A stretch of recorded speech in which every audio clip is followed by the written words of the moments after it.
And Orlando Magic Pod Squad is brought to you by Kia, official vehicle of the Orlando Magic. And with that, we welcome in Michael Carter-Williams, kind enough to join us here this week. We also have Jake Chapman from the Orlando Magic Radio Network. And Mike, it's great to see you. And I think it was important to have somebody on with us that also had a beard and had his hair pulled back, right? Right. You guys, Thanks for having me. Yeah, for those that can't see, very similar. No, it's great to see you. And for those that can't see, I got to get your thoughts on this, right, Mike? I was going to say you got the best background in the business. Tom Brady, your thoughts being a fellow New Englander on Tom Brady's legacy now. It wasn't ever in question anyway, but your thoughts on him getting number 7, my friend. Yeah, no, I mean, it's amazing. You know, the things he does on the field is truly inspiring, especially, you know, being 43. And I was happy for him, you know, as a you know, Patriots Boston fan, you know, him going to another team and winning another ring. It almost feel like you won another one. But yeah, it's amazing. See, that's the thing. I took a lot of flack because I rooted for him full on. I'm still a Patriots fan, but if the Patriots aren't going to win it, then he's got it. Okay, but hypothetically, because Dante, I believe this is a direct quote. You said if the Patriots played the Buccaneers this year in the Super Bowl, you would be rooting for the Buccaneers because you're that much of a Tom Brady devotee. Is that right, Mike? I don't know about all that. Yeah, it's so tough because I mean, I don't know if there wasn't the Belichick Brady thing, like there wasn't that little like, you know, and I'm always defending Brady, like, you know, people say, oh, Brady's only good because, you know, he had Belichick, right, the defense and all that, and so for him to kind of, you know, put that to bed was it's pretty special. No, it certainly was, and have Gronk back there do it. Have you ever met Rob Gronkowski? Does that seem like an individual you would enjoy meeting? Absolutely. I've never met him. I would love to. He's definitely a character, and you know, that'll be dope. He's definitely full of life for sure. No, he certainly is. Mike, you're a boxing fan. You're an MMA fan. You know, I go back obviously to Mike Tyson when he was in his prime, and when he knocked out fellow New Englander Peter McNeely in about 2 seconds. But your thoughts on having him back in the ring a couple of months ago? Was that nostalgic for you? What did you think about his comeback? Yeah, I mean, it was crazy. Like, you know, just to see him, you know, walking back into the ring, and just see him, you know, the lead up to the fight. It was kind of unreal. You know, I mean, to see him fight again, it was great. It was entertaining. You know, I watched.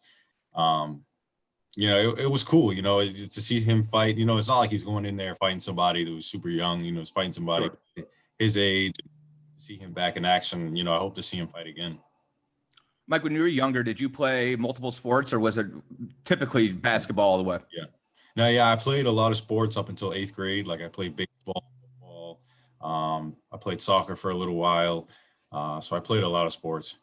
Do you think that's important for young athletes to be multi-talented, play multiple sports? It feels like these days it's, you know, 8-year-olds are put on a singular track, and I think it can be confining probably.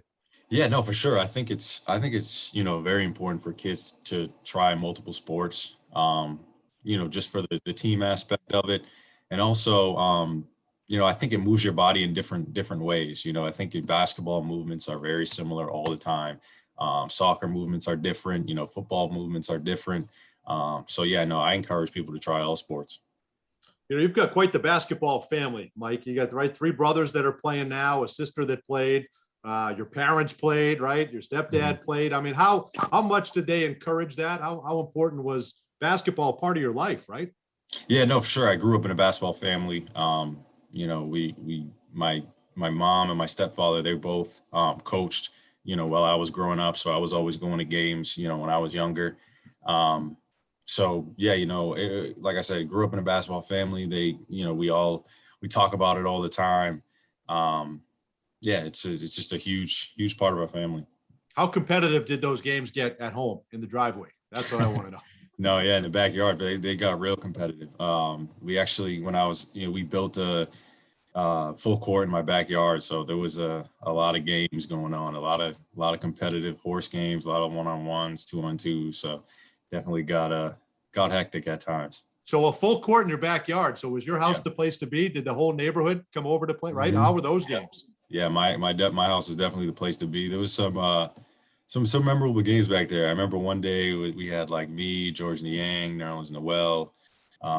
Good luck. We had a lot of guys, you know, good guys, play back there. And it was competitive. It got good. We had some fun times back there. I would imagine so, right? Mike, I was going to ask, how are you related to Marcus Zagorowski again? He's my brother. He's your brother? Yeah. So are you locked in on Creighton Blue Jays games? All the time. Yeah. They're good this year, aren't they? They got something going, don't they? Yep. They're doing well. They have some up and downs, but they're playing well. They just come off a big win against Villanova, so they're getting things rolling. I looked at that, 25 points, and they beat 5th-ranked Villanova. I imagine the text chain that was flying around with your family was pretty impressive watching that, right? Yeah, for sure. We were really excited. He played, really well. He was playing with a lot of confidence, and he wanted to win that game badly. He's a junior at Creighton, as you well know. They're ranked. He's going to have a chance to have a tournament run. Does he have prospects? Are you hearing things about him getting to play at the next level, and how are you maybe helping him with that? Yeah, his name is floating around there. I definitely think he could play at the next level. He he shoots like over 40 something from three. So, I mean, that's such a big part of today's NBA game, and he gets guys better, and, he can pass the ball, and he can do all those little things, So, I'm just helping him, prepare for, I try to help him, day to day on, things he can see, things he can learn. We just try to take it one day at a time and not look, so far into the future. Mike, I think your story is so interesting. Just your path and how you got here and landed here, and the trials and tribulations of being an NBA player. Are you big brother to the Jordan Bowens and the Frank Masons of the world, Markelle Fultz, some of the younger players, especially point guards as they come in? Do you try to give them a whole bunch of advice? Yeah, no, for sure. I been through, kind of every situation possible. And I think that's it's special in its own way that, I've gone through a lot of trials and tribulations, and, I try to help, the guys coming in who, do get a chance and who are new to things. And, I just try to give them advice as far as, whether it's on the court, whether it's off the court, whether, it's, when you get here, try to, learn things, inside and out, so you're caught up to speed, and you're prepared, and, whatever questions they got for me, I just try to look out for them for sure. Mike, who did that for you when you were a rookie there in Philadelphia? Who was kind of the guy that took you under his wings? We had a lot of young guys, but, I had Evan Turner, I had, Spencer Hawes, Thaddeus Young, those guys, they, taught me, and definitely taught me a lot when I was in Philadelphia. And we had, who else did we have? Jason Richardson, he was there. He wasn't okay. He wasn't playing, but he was, I would talk to him, pick his brain. What's a relationship like with Cliff, Mike? It's obviously, I think probably the main reason you ended up here in Orlando. Actually, you could probably speak to that, but it seems like he builds really strong relationships with guys like you, Dwayne. What's that meant to you in your career? It's meant a lot to me. Me and Cliff, we, talk about on-court stuff, off-court stuff. He's definitely, a mentor of mine. He's someone that, gave me another shot. He trusted me on the court.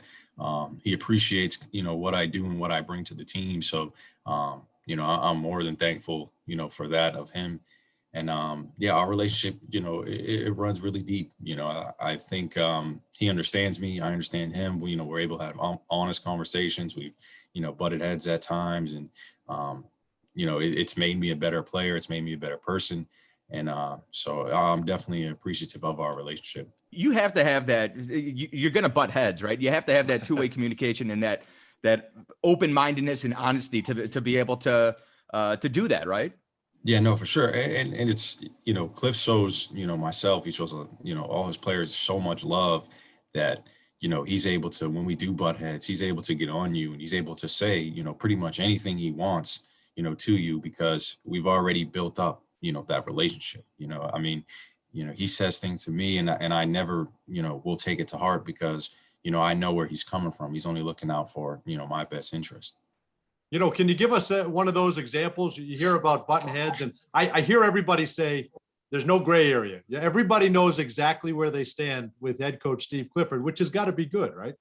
No, yeah, for sure. I remember one time I was late and I missed my shooting time, and before practice one day, and then couple days later we had a game, and I missed, I think I just missed a bunch of shots, and he was, we lost. He was pissed, and he was just, he was like, and then he just looked at me and he goes, and if you didn't miss your effing shooting time, maybe you can make some shots. And then I was like, hey, he's calling me out for, like, I was mad we lost. I was like, he's calling me out in front of everybody. Like, and then I was like, hey, but he is, he's right. It's not a, it's an everyday thing with him. He prepares every day. I should be prepared every day, and just say I haven't missed or been late again. That's great. Well, I got the message across, I'm sure. Yeah. Mike, how about during games? What is his feedback? Is there much? Does he say much during the game to players, or what is he? I know timeouts and stuff, but what do you hear? Oh yeah, no, he does. He definitely talks during the game. He's yelling at us to get back on defense. He's yelling. He's telling us what he sees out there, and he definitely talks. We make adjustments. He tells, like I said, what kind of what he sees, what he feels, and he's very good at it. Mike, I think you have the most convincing argument. If you want him to challenge a call, he listens to you more so than I think anybody else. You give him the look, and he is he's ringing that siren. What's that feeling like when you're like, Coach, you got to challenge this one, you got to overturn it, and then you get turned down? I can imagine that would be disappointing as well. Yeah. My last one, I got turned down. I couldn't believe it. Actually, they called me for a slap down at first, and when I slapped down, I got all the ball, and I was like, I didn't touch him, I got all ball, and then they said they called a block on me instead, and I was like, whatever. It's neither here or there. But I mean, I don't know. I to be honest, I haven't even noticed it. I just, I'm in the game. I'm, competing, losing my mind. So how about your ability to pick up plays quickly, Mike? The way you study the game, is that kind of always come natural to you, or do you have to put in a ton of work? The way you see the game and orchestrate an offense, just kind of take us through some of that. Yeah, it's definitely something that comes easy to me. Coach Hetzel and I, we go over, some of the plays just to make sure that, I'm prepared. It's been, I've probably studied more, about the plays on this team than any team, just because I'm playing so many, different positions at different times.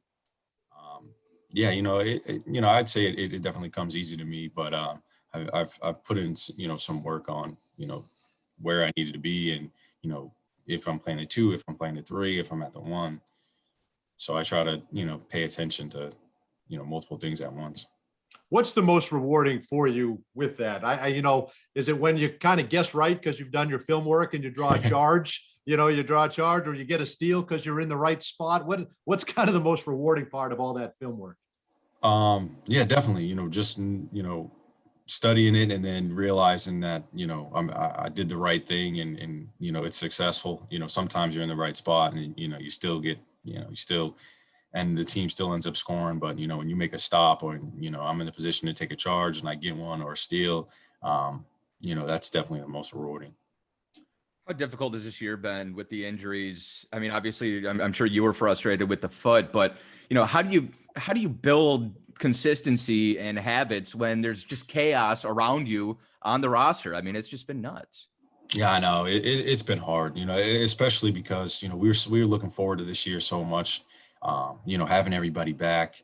Of course we weren't going to have JI back, but we had, most of the team back, and we were looking forward to, really making a run at this. Not to say that we still can't, but, it was hard. It gets a little bit deflating at times, but, we're staying with it. We're still, competing. We're still out there to fight. There's always, something to fight for. There's always an opportunity out there. So, we're going out there. We're going to get better.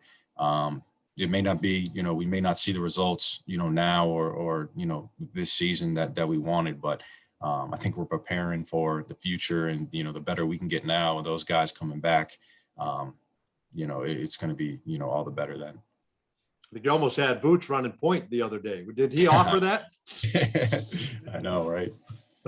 When you look at the Markelle Fultz injury, I know all these injuries hurt, and you feel for everybody. You were out for 19 games, and I know that hurt for you to be out, but that seemed to do something to this group. Mike, is that fair? When you saw Markelle go down, how tough of a blow, I guess, was that?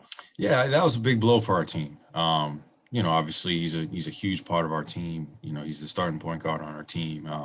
It was hard. It was hard to see him, and he's such a good dude. He's been through so much in this league. He battled back from shoulder injury, and he was successful. He had a great year, and he was gonna go on to do great things. So for him to go down was a tough blow for our team, but I think all of us kind of felt for him too.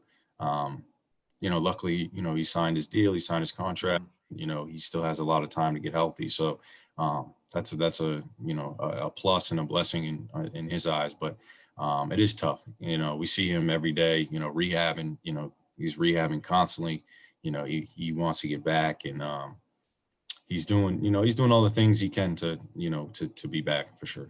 I want to go back to the big brother thing, because I think you probably have a really interesting perspective. Obviously, you guys both started in Philadelphia, but when Markelle came, did you grab him, bend his ear a little bit, and how much have you seen him grow since he first got here? Yeah, for sure. Him and I, we spoke a lot. About everything, about basketball, about life, about what we've both been through. Both of us similar stories. I wanted to see him succeed. He wants to see me succeed. So we kind of push each other each day. I'm always telling him what I see on the court. We're always in constant communication, whether it's through text, whether on the road, or, we're talking. And, I'm so proud of him, the way he's, kept his head and stayed level headed. So easy in this game to, lose confidence, and, a whole bunch of people saying something about you to, fall into that hole. And, he's, battled back and been able to, achieve great things. How rewarding is that when he's heard things and now he's back and he's proved everybody wrong, right? When you were out of the league for a few months, I'm sure, I don't know, maybe you heard or read some things, but you've proved everybody wrong. How much does that motivate somebody, and how much satisfaction do you take in proving everyone wrong? I used to take a lot, to be honest. I used to feed off that, try to, go out there and prove people wrong on the daily. Now I'm in kind of a headspace where, I know I belong in the league. My goal is to just, be better than the day before. I don't think about, what people say anymore. I just go out there and, I just play, off instinct and have fun and enjoy it. I know this is not going to last forever. It sounds cliche, but, that's kind of, where my head is.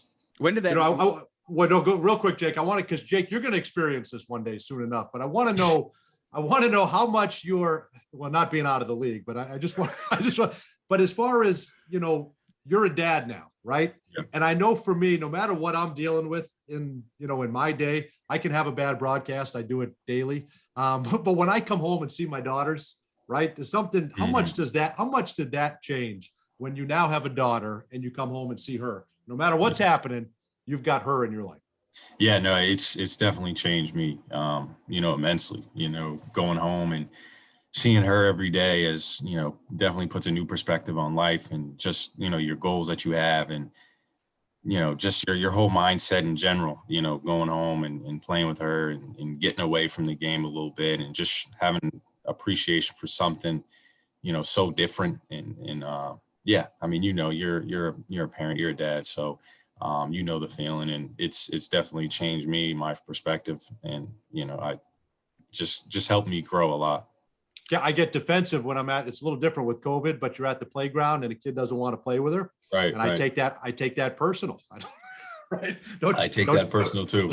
like Jordan in the documentary. I do. Took that personally. And I took that personally. You're exactly right. No, but Mike, I can imagine that I'm sure earlier in your career, you were driven by proving doubters wrong, but I can imagine that could consume you. Like there has to be that balance of not just doing it to prove people wrong. Right. No, yeah, definitely for a while, it definitely did consume me. And again, it was my reason for a lot of things. And, I've just found a different reason. I found, I'm a dad now. I have a family. it's a lot more fun when you're not playing like that. I'm Right. enjoying the game. I care less about, when I play bad, of course I want to, fix my mistakes and, stay professional and, but I definitely care a lot less about, things that don't really matter. And I just try to control the things I can control and, just be positive, be more positive, towards, every situation. Every time we get a chance, every broadcast we do, we push for Vooch to make the All-Star team, right? I mean, he's right. He's having that kind of a year. What can you tell us? We see what he's doing on the court, but we're not around you guys as much as we used to be, which is probably good for you, Mike. But but what can you tell us about Vooch and how he's playing and how he's thinking the game right now? He's playing at a high level, super high level. I mean, the things he's doing out there is unreal. The way he's shooting, from the outside, the way, when he gets the ball in the paint, left hand, right hand, he's, it's hard to say anything else, besides the fact that he's playing at a super high level. I mean, he's one of the best passing bigs in the game. He's scoring with the best of them. I don't see how he, isn't an all-star. Man, I know we don't have, too many wins, but I guarantee you there's teams that are around, the same amount of wins that, we have, that they'll have, all-stars. So he definitely deserves to be an all-star. Mike, we talk about this a lot with Vooch specifically because his game is not based on athleticism. I mean, he could play at this level for a long time, right? I mean, just because he's 30 or whatever. I mean, I feel like he could sustain this for a long period of time. Absolutely. And especially how the game's going with the bigs, picking and popping, shooting threes, you could do that till the wheels fall off. You mentioned Steve Clifford, and I think I've known him, 5 years he was an assistant coach here, and then he came back and I got to know him. But what he's doing, for social justice right here in this community, here in this country, that means a lot to him. And he has a passion for that. And I know you do as well. Being involved in that Walk With Us Town Hall series, you've been very vocal the last several months. How much does that mean to you to see that from your coach? It means a lot, he's dove into this head first. Mm-hmm. He loves it. He wants to make a real change. I think he's got a lot of people on board, our whole organization, from top to bottom, they're all, gung on, making a difference, making a change. And coach, he's the leader of that. He's really done a great job, and I'm really proud to, be playing for him. I'm proud to be his friend. I'm proud to, go through this journey with him and try to make a change.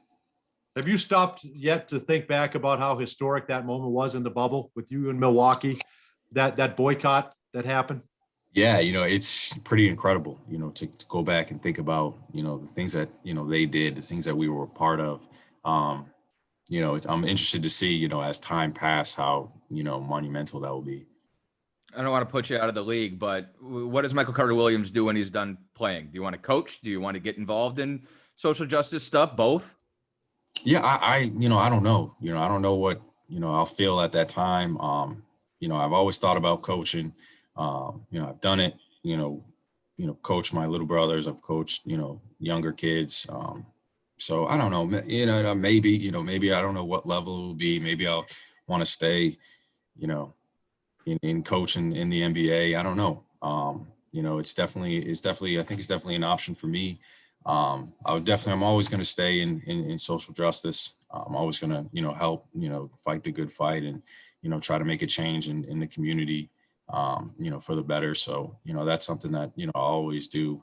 I don't know. I'm interested in other things too. I love, boxing. I love, MMA, UFC. So I don't know, maybe it's something I'll never fight, but, Right.